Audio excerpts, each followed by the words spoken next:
RFK Jr. is right about seed oils and the media is wrong. Seed oils are one of the most unhealthy ingredients that we have in foods. There are tons of media hit pieces defending seed oils and slamming RFK Jr. after his recent comments. Unfortunately, not only are media outlets ignorant to much of the research on the topic, they also are manipulative in their use of language and use tons of logical fallacies. Let's go through the recent New York Times article as an example. Literally before even getting into the article, the framing is deceptive. Saying the evidence suggests otherwise paints a picture as if there is no evidence that supports the opposing viewpoint. The fact of the matter is that there is always a debate in science. Especially in medicine, it is not objective in the way math is. It's always a matter of perspective, opinion, and interpretation of the research. Anyone who actually reads through research will see that there are clearly multiple schools of thought among researchers. Experts constantly disagree on these types of issues. No matter how much mainstream media tries to paint a different picture, this is the reality of science. Next, they state, to suggest that seed oils might be bad just undermines the science. Again, the framing here is deceptive. They say the science as if there's a Bible of research that states that seed oils are good by law. When they say the science in this context, what they mean is the science they want to select. Obviously, they cannot be referring to all of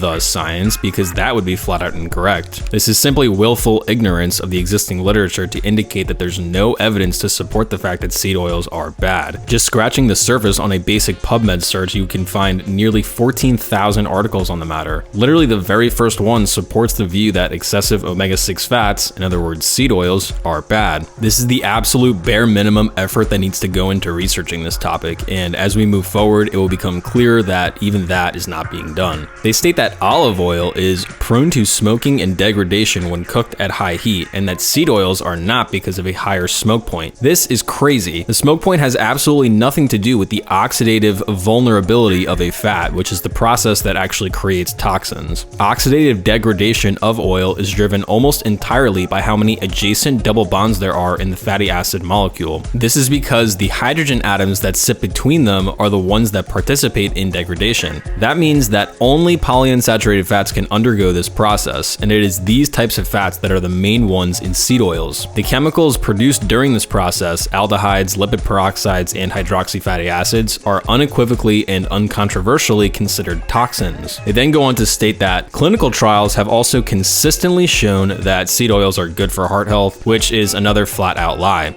The meta-analysis that they link to support this picks 4 of over a dozen studies covering the topic, studies that do not consistently show anything. When you actually look into all of the studies, the picture becomes clear. Studies that only add in high omega-6 fats, aka seed oils, worsen heart disease. Meanwhile, mixed interventions, which add in seed oils and omega-3 fats and also change other aspects of the diet, are the ones that show benefit. To say the clinical trials consistently show anything is ridiculous. At the time these trials were being done, scientists wanted more studies to be done because they were not consistent. I have pleaded in my report and will plead again orally here for more research on the problem before we make announcements to the American public. Well, I would only argue that senators don't have the luxury that a research scientist does of waiting until every last shred of evidence is in. It was the government who forced them to move forward anyway. Oh yeah, and 2 of the largest and most important studies were literally hidden from us for decades by corrupt scientists because they showed seed oils were in fact bad. You can learn more about that in this video we made. Next, they claim seed oils don't cause inflammation, but there's a few issues here. First off, the study they cite shows that linoleic acid, the main fat in seed oils, literally does raise CRP, a marker of inflammation. Second, the scope of inflammation in these studies is very limited to a few blood markers, when there's hundreds of processes and components to the inflammatory response. More importantly, they are not assessing the inflammatory mediators that are direct products of linoleic acid, which is the entire argument. We already touched on the inflammatory toxins that can be produced from oxidizing these fats, but linoleic acid also serves as a direct precursor for inflammatory compounds like prostaglandins, leukotrienes, and thromboxanes. None of the studies that are mentioned here ever address the level of these inflammatory mediators mediators in regards to seed oil consumption. Another huge problem is that when making these assertions, they don't actually compare diets without any seed oils to an American-style diet with lots of seed oils. They just add in extra oil on top of what we already eat. This is a huge problem because there is a low threshold for which linoleic acid can become harmful. In order to get the benefits, you need to highly restrict it. For example, cancer studies in animals showed that cancer becomes more prevalent linearly up to 4%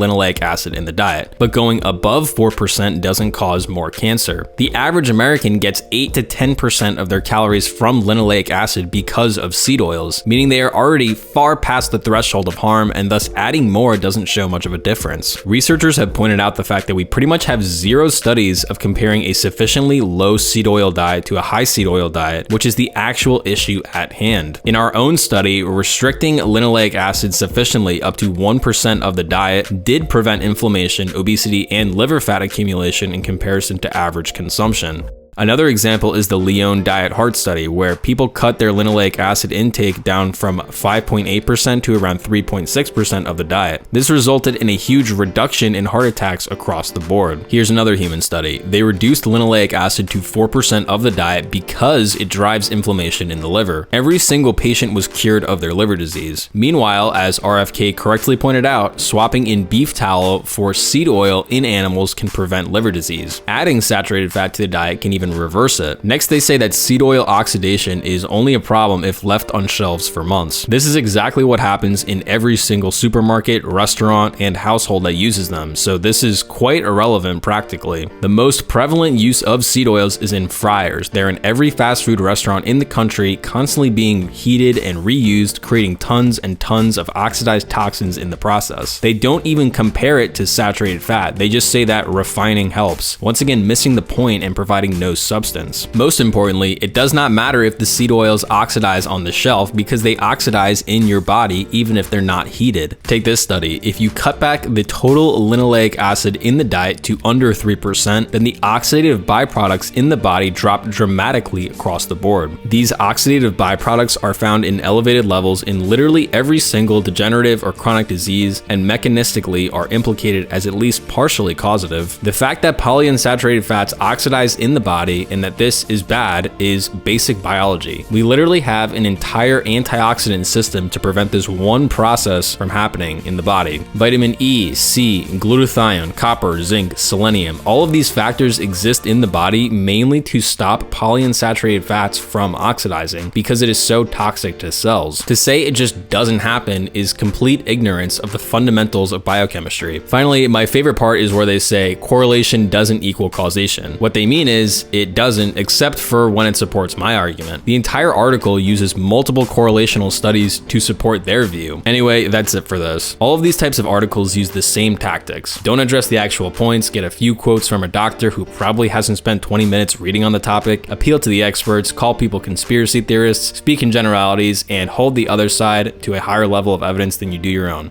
Every single time. It's one thing to argue that seed oils aren't bad. The problem is the dismissiveness and the sketchiness with the media does it. If people who think they are bad are so stupid and it's such a ridiculous viewpoint, it should be easy to argue against without misrepresenting, appealing to authority, and dismissing it. I'm open to being wrong. What I'm not open to is having the media pretend like anyone who disagrees with their viewpoint has no idea what they're talking about and should be ignored in favor of experts. Don't let them fool you. Subscribe to our channel.